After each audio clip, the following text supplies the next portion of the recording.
अब एक खास क्वेश्चन और है जो थोड़ा सा तंग करता है। मतलब वैसे तो बहुत आसान है, इसका आंसर 3 लाइनों में आ जाएगा, 3-4 लाइनों में, कुछ खास नहीं है इस क्वेश्चन में। लेकिन इसमें प्रॉब्लम यह है कि समझ नहीं आता कि एचसीएफ निकालना है कि एलसीएम निकालना है पढ़ करके। वो तो 1.1 एक्सरसाइज का क्वेश्चन है, और क्योंकि इस एक्सरसाइज में सारे के सारे क्वेश्चंस एचसीएफ के ही हैं, तो ये अपने को मन में पता है कि एचसीएफ का क्वेश्चन होगा। लेकिन रैंडम जब एग्जाम में आता है तो पता नहीं चलता, या कैसे पता करें कि एचसीएफ का ही क्वेश्चन है। ये बहुत इंपॉर्टेंट बात है। शुरू करते हैं एक बार। बहुत ही कमाल का क्वेश्चन है, थोड़ा ध्यान से समझना पड़ेगा। मतलब समझने के पॉइंट ऑफ व्यू से बहुत कमाल का है। बाकी मोस्ट ऑफ द टीचर्स इसको डायरेक्ट बोल देंगे आपको कि भाई ये सीधा इसका एचसीएफ निकाल दो और आंसर आ जाएगा, दिमाग क्यों लगाना इतना। लेकिन दिमाग यहां नहीं लगाना कि एचसीएफ निकाल दो आंसर आ जाएगा, वो तो पता है सबको। क्यों एचसीएफ निकाला, एलसीएम क्यों नहीं निकाला, या एचसीएफ निकालना है ये कैसे पता, ये कैसे जाने, वो देखेंगे अपन इसमें। ध्यान से देखें। An army contingent of 616 members is to march behind an army band of 32 members in a parade. The two groups are to march in the same number of columns. What is the maximum number of columns in which they can march? देखो बहुत ही कमाल का question है। 32 members तो ऐसे हैं जो आर्मी बैंड वाले हैं, बैंड मेंबर्स हैं जो आगे आगे चलेंगे, और उसके पीछे 616 लोग हैं, 616 मेंबर्स हैं आर्मी के, जो उसके पीछे मार्च करेंगे। तो मार्च किस तरह से करते हैं आपको पता है कि इस तरह से मार्च किया जाता है। ये इस तरह से एकदम सेम लाइन लेंथ कॉलम में ये आर्मी वाले लोग चलते हैं, और इसी तरह का क्वेश्चन है कि सबसे आगे तो बैंड वाले चले और उसके पीछे आर्मी वाले इस तरह के लोग चले, बंदूक बंदूक लेके आराम से बढ़िया से। तो पहले तो 32 मेंबर आगे चलेंगे, ये टोटल 32 मेंबर होंगे। मान लो ये 2 लाइंस हो गई, स्टार्टिंग की जो 2 लाइंस हैं वो इन 32 मेंबर्स की हो गई, और आगे जितनी भी लाइंस बनेंगी वो 616 मेंबर्स की हो जाएगी। ये सिचुएशन चल रही है। तो इस तरह से आगे बढ़ रहे हैं वो लोग, यूं आगे बढ़ रहे हैं। तो 2 लाइंस मान लो, 2 लाइन 3 लाइन जितनी भी लाइंस होंगी, 2 तो मैंने ऐसे ही बोल दिया, 2 लाइन 3 लाइन मतलब शुरू की कुछ लाइंस 32 मेंबर्स की होंगी, उसके बाद 616 लोग और चल रहे हैं उनके जस्ट पीछे के पीछे, एकदम सेम कॉलम्स में, सेम टू सेम। जितने इधर बने हुए हैं उतने ही उसके पीछे पीछे पीछे पीछे बनते जा रहे हैं आगे, है ना। तो इसने बोला कि 616 members is to march behind an army band of 32 members in a parade. The two groups are to march in the same number of columns. ये एक इंपॉर्टेंट बात है, सेम नंबर ऑफ कॉलम्स होना चाहिए। कि शुरू में 10 लोग चल रहे हैं ना, कितने लोग चल रहे हैं यहां पर देखो, शूज से पहचान लेते हैं एक बार, शक्ल से तो फिर भी शक्ल से पहचान लो, शूज से पहचान लो। 1 2 3 4 5 6 7 8 9 10 11 12 12 आर्मी पीपल, आर्मी बैंड वाले आगे चल रहे हैं। और कॉलम्स कितने हो गए, 12 कॉलम्स हो गए। ये एक्चुअली कॉलम्स ही हैं। ये यूं, ये एक कॉलम है, ये दूसरा कॉलम जिसमें चल रहे हैं, ये तीसरा कॉलम, ये चौथा कॉलम, और ये पांचवा कॉलम, ये छठा कॉलम, ये 7th है, ये 8th है, 9th 10th 11th 12th 12 columns यहां पर दिख रहे हैं इस डायग्राम में। तो बाकी वैसे क्वेश्चन इस तरह का है कि सेम नंबर ऑफ कॉलम्स में चलने चाहिए। मतलब आगे 32 मेंबर्स के जितने बन जाए, उसके पीछे 616 के बने, सेम नंबर ऑफ कॉलम्स चलते रहे, ठीक है। What is the maximum number of columns in which they can march. भाई ऐसा थोड़ी है कि 12 कॉलम्स में ही मार्च कर रहे हैं तो 12 में ही करें, हो सकता है 10 में भी कर सकते हैं, हो सकता है 12 से ज्यादा 15 कॉलम्स में मार्च हो सकता है। तो कैसे पता करें कि maximum number of columns in which they can march. थोड़ा सा लॉजिक समझते हैं इसको, लॉजिकली थोड़ा समझने की कोशिश करते हैं। मैंने एक और स्लाइड बनाई है इससे रिलेटेड, ध्यान से देखो। ये आर्मी बैंड वाले हैं, मान लो मैंने एक छोटा बनाया है केस एक, यहाँ तो 32 मेंबर्स और 616 मेंबर्स हैं। मान लो कि ये बैंड वाले लोग टोटल 8 हैं, और उसके पीछे जो आर्मी चल रही है वो 12 लोगों की है, ठीक है। मान लो एक बार के लिए 32 और 616 तो बहुत बड़ा नंबर हो जाएगा, समझने के हिसाब से हमने इसको 8 और 12 कर लिया। मान लो 8 लोग और 12 लोगों की टीम चल रही है इस तरह से, और मार्च कर रहे हैं वो लोग। तो किस किस तरह से कर सकते हैं मार्च। 8 लोग इस तरह से खड़े हो सकते हैं, ये कॉलम्स हैं, ये एक कॉलम और ये दूसरा कॉलम, ये यूं चल रहे हैं आगे, है ना, इस डायरेक्शन में मान लो मूव कर रहे हैं ये लोग। तो 2 कॉलम्स बना करके चल रहे हैं, 2 कॉलम्स बना के चलेंगे तो कोई भी छूटेगा नहीं, सारे के सारे कॉलम्स और रो फिल हो जाएंगे आराम से। तो यहां पर 8 लोग हैं तो 2 2 2 2 करके 4 इनकी रोज बन गई 2 कॉलम्स के अकॉर्डिंग, और यहां पर 12 लोग हैं तो 2 2 2 2 करके 6 बार में ये डिस्ट्रीब्यूट हो गए। ठीक है, अपने को क्या बताना है? अपने को ये बताना है कि मैक्सिमम नंबर ऑफ कॉलम्स कितने बन सकते हैं। क्या मैक्सिमम 2 ही कॉलम्स में ये मार्च कर सकते हैं क्या? 2 से ज्यादा कॉलम्स, 3 कॉलम्स में करें तो 3 कॉलम में करने का ये नुकसान है कि यहां तो 3 कॉलम में ये फिट हो रहे हैं आराम से, ये तो 3 कॉलम्स में फिट हो रहे हैं। एक कॉलम ये रहा, दूसरा कॉलम ये रहा, तीसरा कॉलम ये रहा, तो पीछे जो मेंबर्स हैं ये 12 वाले वो तो फिट हो रहे हैं 3 कॉलम्स में आराम से, सब कुछ फिल हो रहा है। लेकिन यहां पर 2 जनों की स्पेस खाली रह गई, यहां पर गड़बड़ हो गया। तो ये 3 वाला केस तो पॉसिबल ही नहीं है, मतलब 3 कॉलम वाला तो केस ही पॉसिबल नहीं है, ये तो नॉट पॉसिबल है, ये तो लेना ही नहीं है अपने को। अपने को इस तरह के लेने हैं कि ये भी पूरे फिल हो, ये भी पूरे फिल हो, ये तो कंडीशन है पहले क्वेश्चन की कि इनके जस्ट पीछे चलने चाहिए और ये सिमेट्रिक। ऐसा थोड़ी होता है कि ये 3 चल रहे हैं और यहाँ पर 2 खाली छूटी हुई है, कभी ऐसा देखा है आपने? किसी भी डायग्राम में आप देखोगे कि तो एकदम परफेक्ट सारे के सारे फिल रहते हैं, ये अकॉर्डिंगली चलते हैं। ये तो वही काम यहां करना है, ये तो केस ही पॉसिबल नहीं है। ये केस पॉसिबल है, 8 यहां पर पूरे फिल हो रहे हैं, 12 यहां पर पूरे के पूरे फिल हो रहे हैं, कोई दिक्कत वाली बात नहीं है। लेकिन क्या इनसे बड़े कॉलम्स, मतलब इनसे ज्यादा कॉलम्स भी पॉसिबल है क्या जिसमें मार्च कर सकें? बिल्कुल पॉसिबल है। यहां पर देखो आप, अगर हमने 4 कॉलम्स बना दिए तो 1 कॉलम, 2 कॉलम, 3 कॉलम और 4 कॉलम, 4 कॉलम्स भी पॉसिबल हो रहे हैं क्योंकि इसमें भी पूरे फिल हो रहे हैं। देखो 4 कॉलम्स हैं, 2 रोज में ये पूरी आ गई, ऐसे ही यहां पर 1 2 3 4 कॉलम्स में और ये पूरी तरीके से फिल भी हो रहे हैं। तो इसका मतलब मैक्सिमम नंबर ऑफ कॉलम्स कितने आने हैं? 4 से ज्यादा लोगे तो नहीं आएगा, क्योंकि 5 अगर आपने ले लिए तो यहां पर मान लो 5, इसका मतलब है ये यहां उठ करके आ जाए तो ये जगह खाली छूट जाएगी, ये जगह खाली छूट जाएगी, गड़बड़ हो जाएगा, और 6 7 8 9 सारे छूट जाएंगे।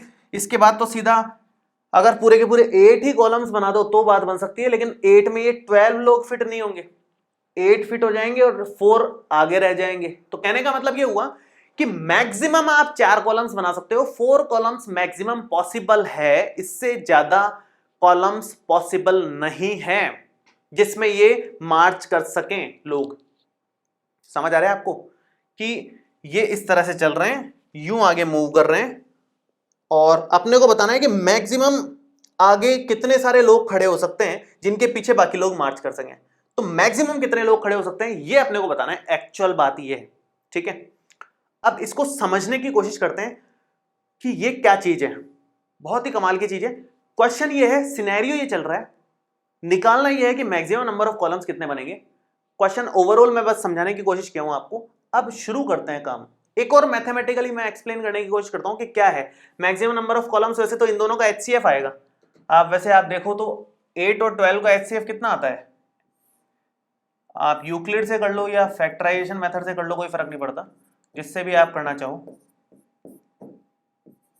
और ये 2 6 2 3 3 1, तो 2 और 2, तो एक तो 2 आ गया, 2 और 2 अगेन 2 आ गया, कितना आ गया 4। HCF अपना कितना आ रहा है 4, तो 4 नंबर ऑफ कॉलम्स ही आ रहे हैं। एक्चुअल में HCF ही निकलता है इसका। एक और लॉजिक मैं आपको देना चाह रहा हूं यहाँ पर, बहुत ही कमाल का लॉजिक है ये, बहुत ही कमाल का लॉजिक है, पर्सनली मुझे ज्यादा पसंद है ये वाला लॉजिक। क्या लॉजिक है ध्यान से समझेंगे। ये 32 मेंबर्स हैं, ठीक है, 32 मेंबर्स हैं, नंबर ऑफ कॉलम्स कितने हैं? मान लो ये इसी डायरेक्शन में चल रहे हैं, ये लोग इसी डायरेक्शन में चल रहे हैं, मान लो एक बार के लिए, तो ये 32 मेंबर्स ये बैंड वाले हैं, यहां पर n नंबर ऑफ कॉलम्स में चल रहे हैं, मान लो n नंबर ऑफ कॉलम्स हैं। कितने नंबर ऑफ कॉलम्स हैं? टोटल n, यहां से लेकर के यहां तक total n number of columns हैं, ठीक है। इसके बाद आगे इसी के साथ लगे पड़े हैं ये, और भी ढेरों बन गए, मान लो यहां तक ये चल रहे हैं, बैंड वाले लोग हैं, और यहां कितने लोग हैं? 1 2, एक कॉलम में कितने लोग हैं? ये एक कॉलम है, मैं 1 मिनट वापस, ये एक कॉलम है, सॉरी ये अपना एक कॉलम है, इस एक कॉलम में कितने लोग हैं? मान लो x लोग हैं, मतलब सब में x लोग हैं, x इसमें, x इसमें, x इसमें, x इसमें, सब में कितने लोग हैं? x लोग हैं। मान लो एक कॉलम में x लोग हैं और वैसे total number of columns n है। आप कॉलम को ये समझ लो कि कितनी लाइंस में चल रहे हैं, वो टोटल कितनी लाइनों में चल रहे हैं, एक लाइन में चल रहे हैं, दूसरी लाइन में चल रहे हैं, तीसरी लाइन में चल रहे हैं, चौथी लाइन में, पांचवी लाइन में, छठी लाइन में, सातवीं में, आठवीं में, ऐसे n नंबर ऑफ लाइंस हैं जिसमें वो चल रहे हैं और एक लाइन में कितने लोग खड़े हैं, x लोग खड़े हैं। ये सिचुएशन है अभी फिलहाल, n लाइंस में चल रहे हैं, x लोग खड़े हैं उसमें एक लाइन में। उसके बाद दूसरे 616 मेंबर्स हैं, 616 मेंबर्स हैं तो उनका हिसाब किताब भी सेम ही है। भाई ये तो क्लियर है अपने को कि यहां पर ये n नंबर ऑफ लाइंस में ही चलेंगे, बाकी लोग भी, बाकी पीछे अलग लोग हैं, अलग टीम चल रही है। तो ये मान लो मैंने उसको स्क्वायर से शो कर दिया, इन्हीं के पीछे चल रहे हैं जस्ट, और ये चलेंगे तो वही n नंबर ऑफ कॉलम्स में, लाइंस तो उतनी ही है जितनी आगे बन गई उसी के हिसाब से पीछे चलते जाना है बस। लेकिन यहां पर ये ज्यादा लोग हैं तो ये लंबी सी बनेगी कुछ ना कुछ, ठीक है। अब कितनी लोगों की बनेगी, मतलब एक लाइन में ये कितने लोग रहेंगे अपने इस टीम वाले, ये रहेंगे y लोग, मान लो ये y रह रहे हैं, इधर x मान लिया, इधर y मान लो, या तो a और b मान लो, कुछ फर्क नहीं पड़ता उससे। अब ध्यान से समझेंगे टोटल नंबर ऑफ पीपल कितने हो गए, मतलब ये लोग कितने हैं, ध्यान से समझना। एक लाइन में x लोग हैं, टोटल n लाइंस हैं, तो n इंटू x हो गया ना। मान लो 1 2 3 4 लोग हैं और ऐसी कितनी 3 लाइंस होती है, तो 4 इंटू 3 12 लोग हो जाते ना, यही होता, 4 इंटू 3 हो जाता, ये 4 और ये 3, यहां पर सेम n और x, तो 32 जो आ रहा है वो एक्चुअली n इंटू x है। ये जो 32 मेंबर्स हैं ये एक्चुअली n इंटू x है। और यहां पर अगर आप ध्यान से देखो तो 616 मेंबर्स हैं, वो 616 मेंबर्स कैसे आएंगे, 616 मेंबर्स आएंगे n, ये तो अभी भी n ही है, n इंटू y, तो n इंटू y 616 हो जाएगा यहां पर। क्लियर है यहां तक बात? ये बहुत ही कमाल की अप्रोच है, इससे सबसे बढ़िया तरीके से समझ में आएगा आपको। अपने को क्या चाहिए, अपने को मैक्सिमम नंबर ऑफ कॉलम्स चाहिए, ये n बड़े से बड़ा नंबर चाहिए, n बहुत ज्यादा बड़ा चाहिए। अब ध्यान से समझना इसको, अगर मान लो आपने गलती से छोटा नंबर भी चुन लिया तो भी काम चल जाएगा। n एक्चुअली इन दोनों का कॉमन मल्टीपल है, हाईएस्ट कॉमन फैक्टर है n, जो इसका भी फैक्टर है और इसका भी फैक्टर है। n क्या चीज है, हाईएस्ट कॉमन फैक्टर। दिख रहा है कि नहीं आपको भाई, 32 के फैक्टर किए n इंटू एक्स आया, 616 के फैक्टर किए n इंटू वाई आया, तो n क्या है, कॉमन फैक्टर है। और अपने को मैक्सिमम नंबर ऑफ कॉलम्स चाहिए तो हाईएस्ट कॉमन चाहिए, अपने को हाईएस्ट कॉमन फैक्टर चाहिए। तो एक्चुअल में n यहां पर क्या है, HCF है। तो 32 और 616 का हमें सिर्फ HCF निकालना है और कुछ दिमाग नहीं लगाना, ठीक है। अब वो कैसे निकालेंगे, देखो वो कैसे निकालते हैं। HCF वैसे यहीं पर निकाल सकते हैं, अपने पास जगह तो लेकिन थोड़ी कम है, कोई बात नहीं, दूसरे पेज पे निकाल लेते हैं। 616 और 32 का हमारे को HCF चाहिए, तो जो अपन ने मेथड सीखा है उसकी हेल्प से ही अपन कर लेते हैं इसमें। सबसे पहले तो 1 टाइम्स 32 आ गया, क्या बचेगा यहाँ पर 11 माइनस 2 9 और 5 माइनस 3 2, ये 6 और आ जाएगा यहाँ पर। कितनी बार जाएगा यहाँ पर, ये आई थिंक 9 टाइम्स जाना चाहिए, 9 टाइम्स जाना चाहिए। 9 इंटू 2 18 1 रहा, और 9 इंटू 3 27 एंड 1 28, माइनस करो 16 माइनस 8 हो जाएगा 8, और यहां सब खत्म, बाकी तो कुछ नहीं बचा, 8 रिमाइंडर बच रहा है। अब रिमाइंडर बच गया, खत्म नहीं हुआ पूरा का पूरा डिवाइड। रिमाइंडर जब तक 0 नहीं आ जाता तब तक अपन आगे बढ़ते जाते हैं, ये बात तो क्लियर है आपको। तो रिमाइंडर 0 नहीं आया है, मतलब स्टेप चेंज करना पड़ेगा HCF निकालने के लिए, स्टेप चेंज करना पड़ेगा। तो यहां हमने स्टेप चेंज कर लिया, और ये जो 32 लिखा हुआ था, इस 32 को हमने यहां पर लिख दिया। ये एज इट इज उठा करके हम लोग अंदर लिखते हैं हमेशा, यही पैटर्न रहता है अपना। तो ये 32 उठा करके यहाँ रखा, 8 इंटू 4 32 होता है, और ये रिमाइंडर कितना आ गया 0। जैसे ही रिमाइंडर 0 आया, यहाँ पर जो लिखा हुआ है वो हमारा क्या हो जाएगा HCF। और स्टेप्स क्या लिखे अपन ने इसमें, स्टेप्स हमारे पास हुए कि पहला स्टेप हमने लिखा 616 इज इक्वल टू, ये लास्ट लेक्चर में बहुत सीखा है अपन ने, 616 is equal to 32 into 19, 32 into 19 और प्लस में 32 इंटू 19 प्लस में 8 रिमाइंडर। रिमाइंडर यहां पर लिख दिया अपन ने 8, और अब रिमाइंडर 0 है तो सेकंड स्टेप में काम खत्म हो जाएगा। 32 is equal to 8 into 4, 8 into 4 plus remainder 0 आ गया यहां पर, ठीक है।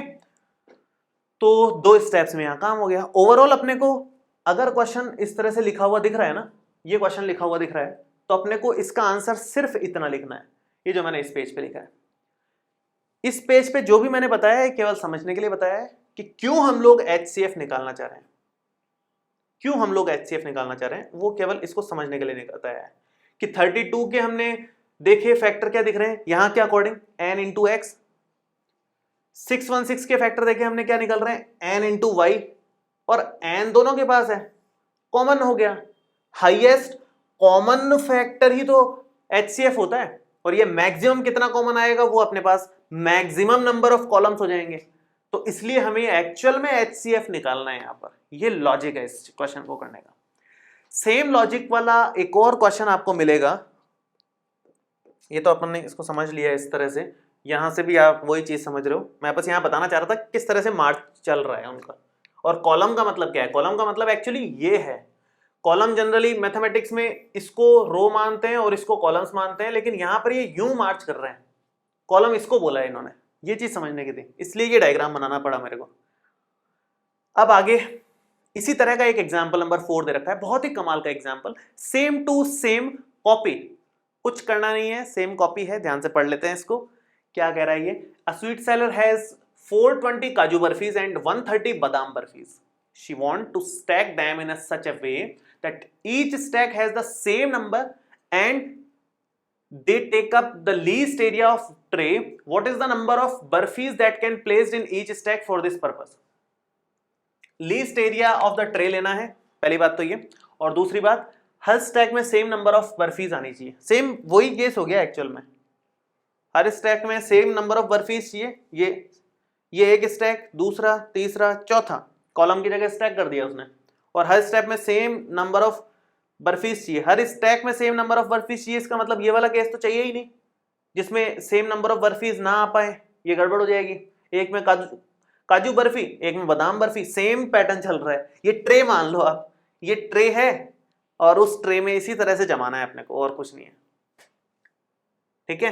तो देखो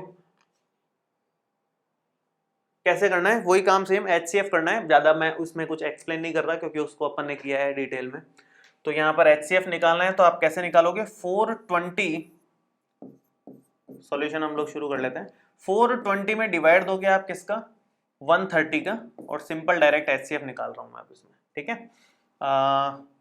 ये जाएगा 3 टाइम्स 390, ठीक है, और कितना बचेगा 0, ये 3 हो गया, 30 रह गया, डिवाइड इससे ज्यादा तो जाएगा नहीं, आपको स्टेप चेंज करना पड़ेगा, क्यों, क्योंकि ये छोटा हो गया, रिमाइंडर बच रहा है, रिमाइंडर बच गया 0 के अलावा कुछ और, इसका मतलब ये हो गया कि आपको नेक्स्ट स्टेप की तरफ मूव करना पड़ेगा।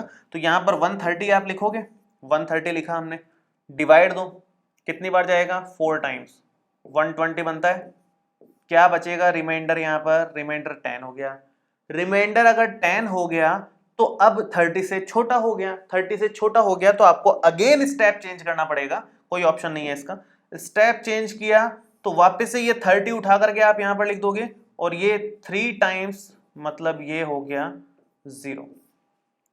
जब 0 रिमाइंडर आपके पास आ गया है, इसका मतलब जो यहां पर लिखा हुआ है आपके पास में, ये आपका क्या हो जाएगा, HCF हो जाएगा, ठीक है।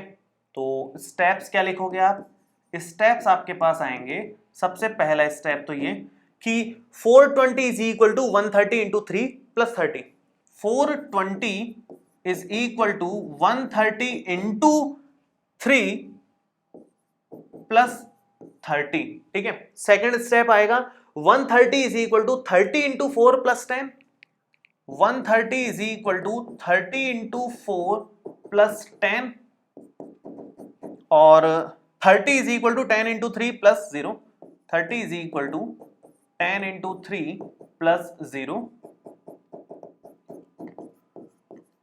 Hence HCF is equal to 10। मतलब एक स्टैक में 10 बर्फियां होंगी, 10-10 बर्फियों की लाइन लगा दो, यहां 10 बर्फियां, उसके पीछे 10 बर्फियां, उसके पीछे 10 बर्फियां, इस तरह से चलती जाएगी। तो 420 काजू की बर्फियां हैं, 10-10 करके लगाओगे तो 42 पीछे उसके लाइंस बन जाएंगी, और इसकी कितनी बन जाएंगी, 13 बन जाएंगी, और 10-10 करके जमती जाएंगी, कहीं कुछ नहीं छूटेगा, सेम नंबर ऑफ बर्फीज आएंगी हर स्टैक में, ठीक है। तो इस तरह से क्वेश्चंस को सॉल्व किया जाता है, HCF के क्वेश्चंस हैं, और बहुत ही कमाल के क्वेश्चन है। थोड़ा सा ध्यान रखना है अपने को इस तरह के क्वेश्चंस को सॉल्व करते टाइम कि क्यों HCF यूज ले रहे हैं, कैसे पता चल रहा है कि HCF ही यूज ले रहे हैं। मेन जो एकदम करेक्ट लॉजिक है वो यहां से समझ में आता है अपने को इसमें, ठीक है। यहां से और पीछे वाला जो अपन ने किया था वहां आप थोड़ा डिटेल में देख सकते हैं। बाकी नेक्स्ट लेक्चर में हम लोग क्या डिस्कस करने वाले हैं, नेक्स्ट लेक्चर में हम लोग डिस्कस करेंगे 1.2 जो हमारी एक्सरसाइज है उसका इंट्रोडक्शन एंड एग्जाम्पल। ये हम लोग नेक्स्ट लेक्चर में डिस्कस करने वाले हैं। 1.2 के इंट्रोडक्शन और एग्जाम्पल्स बहुत आसान है। 1.2 में कुछ खास है ही नहीं, छोटा सा है, आसान सा है, आराम से हो जाएगा आप लोगों से, ठीक है जी। तो कोई भी डाउट हो आप नीचे कमेंट बॉक्स में लिख सकते हैं, और ये वीडियो कैसा लगा ये भी कमेंट करके जरूर बताएं। तो मिलते हैं आपसे अगले वीडियो में। Thank you so much, all the best, bye.